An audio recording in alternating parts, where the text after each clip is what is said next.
Salut tout le monde, bienvenue à cette 10e vidéo sur le jeu Europa Universalis publié par Aegir Games en 2023. Dans cette vidéo, on va voir que l'empereur du Holy Roman Empire n'est pas nécessairement bienveillant avec ses sujets. En des gars, toutes les stratégies sont bonnes, I guess. Mais là, c'est au tour de la France. Alors, France va faire un trade, fait que dépense son petit cube de diplo. Euh, Pige ses cartes de trade et voici les trois qui pigent. Du bronze, de la laine, puis du tissu, du textile. Puis là, je trouve ça très intéressant. Je trouve que là, c'est très intéressant, moi, ces styles d'affaires-là. Fait que là, on s'entend que le bronze, ça vaut pas de la merde pour le français. La laine, ça vaut pas de la merde pour le français. Fait que la seule affaire qu'il regarde, c'est le tissu. Puis sur la carte de tissu, ben, la node qui fait le plus de sens pour lui, c'est Champagne.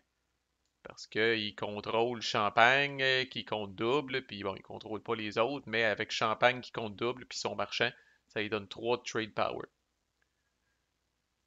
Fait que là, fait que là, il dit à l'Autrichien, c'est ça que je trouve comique, il dit à l'Autrichien, bon, ben, tu sais, genre, je suis un homme de parole, fait que je t'avais dit que je te revaudrais ça, bon, ben là, je prends le textile, puis je fais du trade à Champagne. Mais on s'entend, c'est sa seule fucking option, là. Il fait ça parce qu'il n'a pas le choix, là, entre vous et moi, là. Il fait ça parce qu'il n'a pas le choix, puis ça va lui donner, dans son cas, ça va lui donner 8 piastres, puis l'Autrichien, ça va lui donner 5 piastres. Puis ça, on voit ça des fois. Euh, il y a souvent des trade nodes avec plusieurs marchands dessus. Puis vous allez à choisir si vous faites, au moins si vous avez la grosse part du gâteau, puis c'est vous qui faites le plus de fric. C'est le cas dans cette histoire-là avec le français. Lui il va faire 8 piastres, puis coudonc, l'Autrichien prend 5 piastres, ça le fait chier un peu. Mais on rappelle, dans le cas du dernier vidéo, là, le français faisait plus de cash que l'Autrichien pendant le tour de l'Autrichien. En tout cas, tout ça pour dire qu'au niveau de ces deux personnes-là, ben, on est quitte.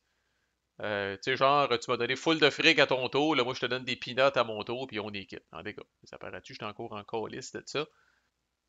Fait que, voilà, lui fait 8 piastres. Il exhaust son merchant. L'Autrichien fait 5 piastres parce qu'il y a un trade power. Et voilà. Puis là, on n'avait pas à ce moment-là fait le milestone de l'Angleterre dans notre vrai game. Là, moi, je l'ai fait au moment où ça aurait dû arriver là, dans le vidéo. Là.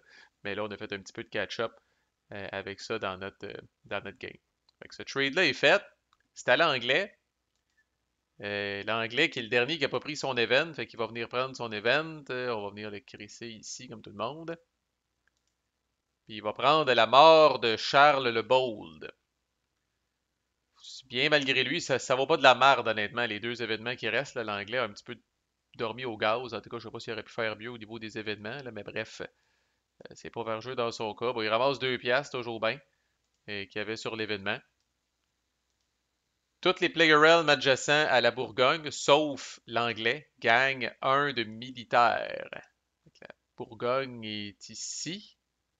Quand on parle de la Bourgogne, c'est la Bourgogne, le royaume qui contient aussi ça puis ça. Ça ne reste pas grand-chose dans ce cas-là, puisque les deux seuls qui sont adjacents puis qui ne sont pas l'Angleterre sont l'Autrichien puis le Français. Fait que ces deux-là gagnent des cubes comme s'ils en avaient besoin, esti. White.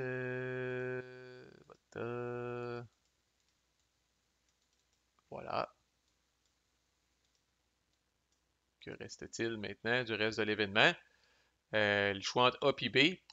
Il va prendre A, là, la main de Marie de Bourgogne. S'il y a des cubes dans des areas de Burgundie, ce qui est le cas, l'anglais a un petit cube ici, Flanders et Wallonia, qui contient, comme je disais, deux provinces de la Bourgogne.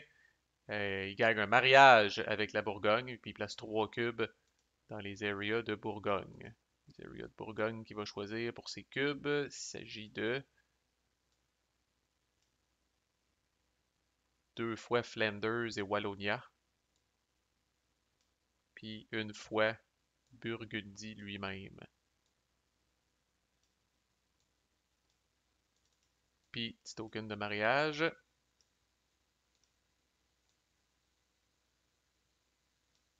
L'anglais a un mariage avec La Bourgogne. Et est-ce que ça lui permet de-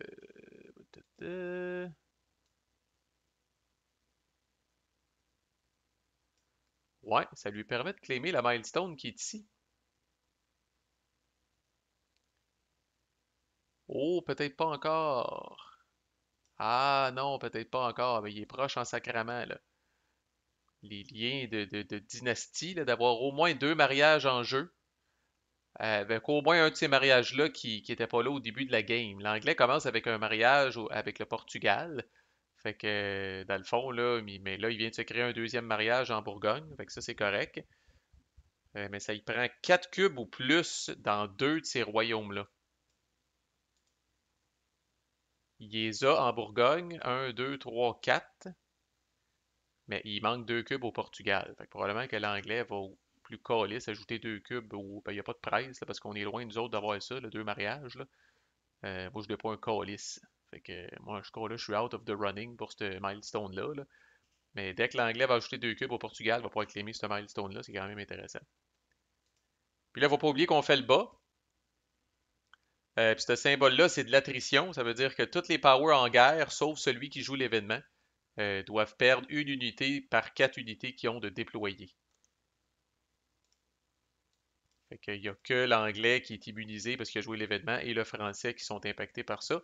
Fait que le français, quand même, qui a au total 6, 8, 10, fait qu'il perd 2 unités. Fait qu'il va perdre une unité alliée puis une unité régulière. Quand vous devez perdre des unités, que ce soit via ça ou via un résultat de combat, là, vous devez vraiment splitter vos pertes de manière équitable. Vous commencez par mercenaires, ensuite vos propres troupes, ensuite les alliés, puis vous bouclez à travers ça. Mercenaires, vos troupes, alliés, mercenaires, vos troupes, alliés, jusqu'à temps que vous ayez. Puis là, si vous avez comme là, le français n'a pas de mercenaires, fait qu'évidemment, il skip ça. Là. Mais vous faites toujours ces stords-là, là, peu importe. Fait que, tu sais, ça empêche quelqu'un de dire, bon, ben, c'est tout le temps mes troupes alliées, qui vont, tu sais, qui servent de chair à canon, là. Non, non, il y a un split euh, égal et pondéré qui est en place. Puis là, il se passe une autre affaire de spécial, c'est que l'anglais ayant pris en fait, vu qu'on a tous pris notre événement, le dernier événement ne résout pas. Il tombe dans l'oubli. Les disputes de succession ici, ça tombe dans l'oubli. On fera pas ça. Ce cache-là, personne ne va mettre la patte dessus. Fait que l'événement comme tel tombe dans l'oubli, mais il faut faire la partie du bas pareil. Puis ça, on aura peut-être l'occasion de le revoir, là, mais ils appellent ça Native Uprising. Là, ça a plus rapport avec le nouveau monde, des colonistes qui peuvent crever, ou s'il y a s'il commence à y avoir là, des villes qui ont été établies au nouveau monde, là, ils peuvent aussi se ramasser avec de l'unrest. Présentement, c'est pas le cas. Ça, c'est le symbole de ce que le jeu appelle des non-player realms dynamiques. Nous, on en a deux. On a le Danemark et le Portugal. Mais si vous remarquez, là, nous autres, finalement, on a le vert et le mauve. Puis là-dessus, nous avons le bleu et le orange. Fait que sinon, si ça avait été le vert puis le mauve, là, et le Portugal puis le Danemark aurait fait un petit peu d'expansion à ce moment-là, mais là, c'est pas le cas. Puis les cercles mangent la volée. Alors, qu'est-ce qu'on a au niveau des cercles? Le français a rien. L'anglais, ouais, l'anglais en a. Pieces, markers. Son advisor diplomatique qui prend de l'âge. Moi, je n'ai-tu des cercles? Oui, mon rouleur remplaçant Asti déjà qui a un pied dans la tombe, vivement l'arrivée de, encore là, Ferdinand ou Isabelle, je me rappelle jamais. Puis l'empereur autrichien, rien de moins, qui se ramasse une blessure. Alright, on est done avec ça. Ensuite, ouvrir mon autre log, ici. C'est à l'Autriche. L'Autriche va dépenser un cube militaire. Puis là, c'est là que je parlais, l'empereur bienveillant, là, tabarnak. Alors lui, il déclare la guerre au Rhineland ici, à toute la gang. Vous pouvez faire ça, rappelez-vous, je vous ai déjà dit, vous pouvez dépenser un cube militaire puis déclarer la guerre à la planète entière si vous voulez. Ben, l'Autrichien fait pas ça, mais pas loin. Il déclare la guerre à la Lorraine, à Pfalz puis à Mainz, là. Essentiellement de très petits non-player realms, là, constitués d'une province chacun. Mais là, le hic, puis on aura l'occasion d'y revenir, là, c'est que cette espèce de ligne rouge et orange-là, ça délimite le Holy Roman Empire, sur lequel l'Autriche préside en ce moment. Alors, en théorie, là, tous les non-player realms qui sont situés à l'intérieur de ça sont supposés être sous la protection de l'empereur, puis c'est supposé être plus ça dans une game traditionnelle que vous allez voir. Là, je vous avertis tout de suite, là, ce que vous allez voir de l'Autriche, là, je ne reproduirai peut-être pas nécessairement ça. Là. Si vous allez jouer l'Autriche, mettons, la semaine prochaine dans une game, inspirez-vous peut-être pas tant que ça de ce que notre ami l'Autrichien a fait. Là. Il est assez. On a déjà vu son affaire de trade avec le Français, là, mais là, son côté très random, là, tu sais. À l'époque, au Moyen Âge, on aurait regardé l'empereur et on aurait dit, My God, est-il saint d'esprit? Là, on se pose la question sur le joueur en 2024 qui joue la game dans Vassal. Fait que, fait que d'abord, il perd son cube d'empereur. Quand vous déclarez la guerre dans un area, vous perdez tous les cubes d'influence dans l'area parce que vous n'êtes plus très crédible par rapport à votre volonté d'influencer pacifiquement cet area-là. Puis lui, ben écoute, on lui demande, t'es-tu sûr? Il dit, oh, si je déclare la guerre à toute la crise de gang. Fait que parfait. Là, ça, c'est lequel, ça? Il y a un marqueur de guerre à quelque part.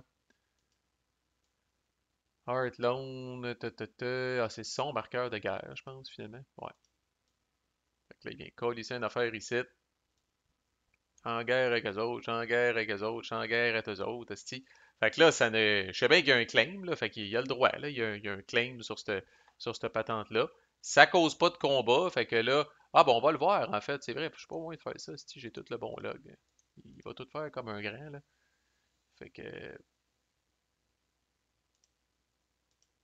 Il est très verbose aussi dans le log, là. Fait que, déclare la guerre, il met ses petits marqueurs ici, perd son influence. Ça crée pas de combat, fait que là, il y a un mouvement gratuit. Il n'y a plus de manpower, fait qu'il marche son armée qui était en Autriche, il l'amène directement ici. Puis là, Chris, c'est un pas pire combat, parce que là, même si c'est des non-player rounds différents, ils combinent leurs forces. Le jeu ne voulait pas commencer à se casser le basic pour dire, bon ben là, s'il est en guerre avec plusieurs, il commence par se battre contre la Lorraine, après ça, il se bat contre. Fait que, non, non, on dirait là, uni de l'ennemi de mon ennemi, là, ou en tout cas peu importe le style, là, ces petits royaumes mineurs-là combinent leurs forces pour faire face aux méchants envahisseurs autrichiens. Fait que, mine de rien, c'est quand même une armée de 4, parce que la Lorraine compte pour 2. Grosse ville. Fait que c'est une armée de 4. Je suis pas inquiète pour l'Autrichien. Il y a du monde en sacrament. Là, mais tu sais, je veux dire, il pourrait manger à voler. Et entre autres, vu qu'il y a 3 unités ou plus, l'Autrichien a possiblement le droit à un leader qui pourrait quand même venir pimenter la chose. Fait que là, il se pose la question, est-ce que j'assigne un leader? Finalement, il va assigner un général à son armée. Fait qu'on va le voir apparaître, ce sera pas long, le voici. Abdullah, ça lui coûte un cube militaire de faire ça. Puis Abdullah va lui donner 2 cubes, pas 2 cubes, là, mais 2 dés orange, 2 dés de cavalerie, ce qui est bon au point à la ligne, mais ce qui est encore meilleur quand vous avez de la cavalerie, ce qui est le cas de l'Autrichien. Il paye son cube militaire, voilà qui est fait. Puis là, ça y est, la bataille. Fait que lui a droit à 3 dés blancs plus 2 oranges. Puis, fait qu'on rappelle, même si vous avez 28 000 unités, là, c'est 3 dés blancs par défaut plus ce que votre leader vous fournit. Fait qu'encore là, les factions neutres qui sont là, même s'ils ont 4 unités, vont rouler quand même juste 3 des blancs. Là, l'erreur qu'il a faite, mais il va la corriger un petit peu plus tard dans le log, là. Mais là, l'erreur qu'il a faite, c'est que là, il n'a pas pigé sa carte, la top card d'ici, la top card militaire pour savoir s'ils ont droit à un général. Il va le faire à la fin du combat, puis dans les faits, il va révéler un advisor, ce qui n'a pas d'effet, fait que ça n'aura pas d'impact sur le reste du combat. Fait qu'il roule ses 3 dés blancs, puis il roule ses 2 dés orange. Fait que calvaire. Fait que ça, c'est 5 hits au total. Il a pogné un hit pour sa cavalerie, il a pogné 4 hits pour son infanterie. Il y a suffisamment d'infanterie pour utiliser 4 hits. Fait que ça, c'est 5 hits au total. Alors, il wipe complètement les méchants. Voyons voir s'ils en amènent avec eux. 3 des blancs, fait que oui, ils font 2 hits. Puis là, rappelez-vous la séquence. Mercenaire régulier allié. Fait qu'il va éliminer son mercenaire d'abord, tant mieux, parce qu'il n'aura pas besoin de le payer. Puis après ça, il va éliminer une unité autrichienne. Fait que le mercenaire prend le bord, puis l'unité autrichienne s'en vient ici. C'est une victoire lors d'un combat qu'il a initié dans son tour, alors il regagne un cube militaire.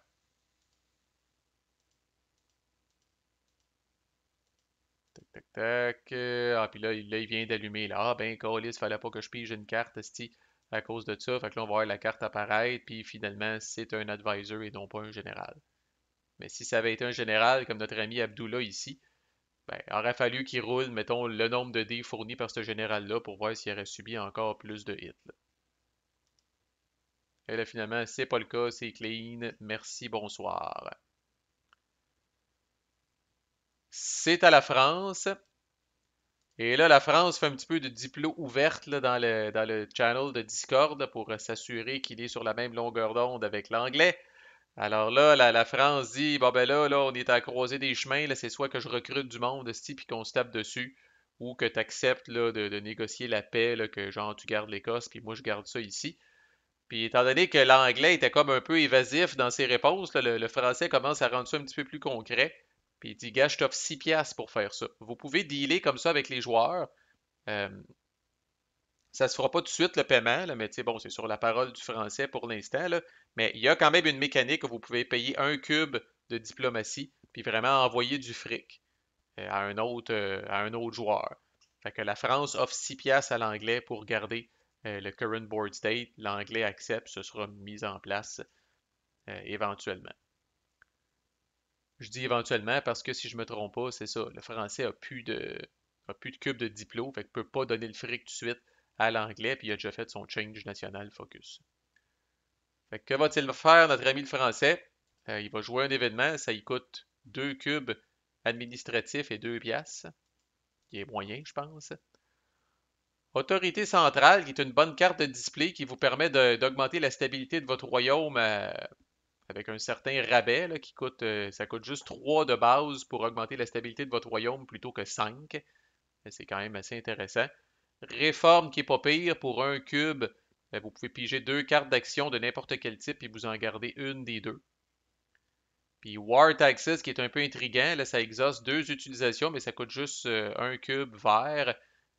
Vous vous repognez un unrest, mais vous gagnez du fric égal à la quantité de votre manpower qui est déployé. Ça peut être payant. Quelqu'un qui est tête en argent, genre l'anglais, là, c'est une petite bonne carte pour lui, là. Un unrest en échange, l'anglais, ben là, il a mangé une volée un petit peu, là. Mais tu sais, l'anglais pouvait faire 6 piastres, peut-être même 8 piastres avec ça, en échange d'un cube vert puis d'un unrest, ça vaut quand même la peine. Et pour l'instant, le français l'a juste joué, il n'a pas rien utilisé. C'est à l'anglais. L'anglais va d'abord payer un de ses prêts. Alors, 6 piastres, il paye un de ses prêts, puis tout de suite après, il passe. Deuxième à passer, ce qui lui donne 3 piastres. Un, 2, 3. Alors, c'est terminé pour l'anglais. L'Autrichien va finir la job, va assiéger toutes les provinces du Rhineland. Fait que normalement, s'il y avait seulement de l'infanterie, là, ça y coûterait. Là, il y a 4 de valeur de siège à faire. Fait que là, on voit dans toute sa gloire les avantages d'avoir de l'artillerie. Fait que c'est un cube par unité qui siège. Fait qu'il paye 2 cubes, ça active les 2 unités d'infanterie qui ont 2 de siege power chacun, alors il est capable d'assiéger tout le monde. S'il y avait eu juste de l'infanterie, ça lui aurait coûté 4 cubes. Puis il aurait fallu qu'il y ait 4 infanteries pour être capable de faire ça d'une shot, là. Fait que là, on va prendre une grosse ville qu'on va venir crisser ici, en unrest, bien sûr. Puis 2 petites villes, toujours en unrest sur les autres. Fait que quand je dis faites pas ça, bon, ce que je veux dire en fait, c'est que tu sais, là, on a un empereur belliqueux qui attaque ses propres sujets, là. Tu sais, c'est sûr qu'il va faire de l'argent avec ça, puis il va s'expansionner, là, mais tu sais, on va voir que là, il va perdre son autorité impériale, qui est normalement quelque chose qui peut lui donner des avantages puis des cadeaux. On va voir ça plus tard. Pour l'instant, ça a l'air d'un hostie de move. Chris, il a bien fait de faire ça. Ciboire, hostie, une grosse ville de plus, puis deux petites villes de plus. Mais on verra. Le français est l'avant-dernier à passer. Ici, le français passe. Ça lui donne 2 piastres comme s'il n'avait passé. Et l'Autrichien, qui est le seul qui reste à jouer. Ah, puis en passant, c'est vrai,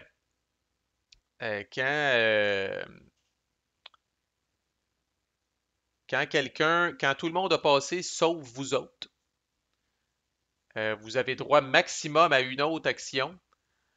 Là, c'est compliqué un petit peu, là, à moins que vous n'ayez pas joué votre événement. Je rappelle que jouer l'événement, c'est obligatoire. Fait qu'admettons que tout le monde passe, puis là, dans le cas de l'Autrichien, là, s'il n'avait pas joué son événement, il aurait le droit d'abord de jouer son événement, puis après ça, il aurait le droit de faire une dernière vraie action, puis après ça, lui non plus, il n'a pas le choix de passer. Fait que vous pouvez pas jouer tout seul pendant un calice de bout dans ce jeu-là, là.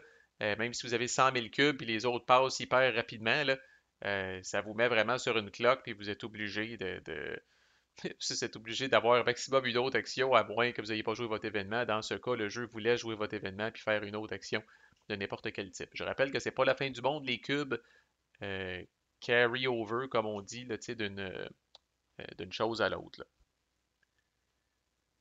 Puis là, l'Autrichien, bon, j'y avais pas donné, je pense, son petit 5$ quand il avait fait son trade avec la France, là, parce que là, juste avant de passer, lui aussi va venir payer son loan, fait qu'il va y rester au total 4$. Bon timing pour payer les prêts, là, parce que sinon, ça vous coûte une pièce à la fin du tour. L'Autrichien va aussi compléter sa mission, deuxième mission qu'il complète, le déclin de la Hongrie.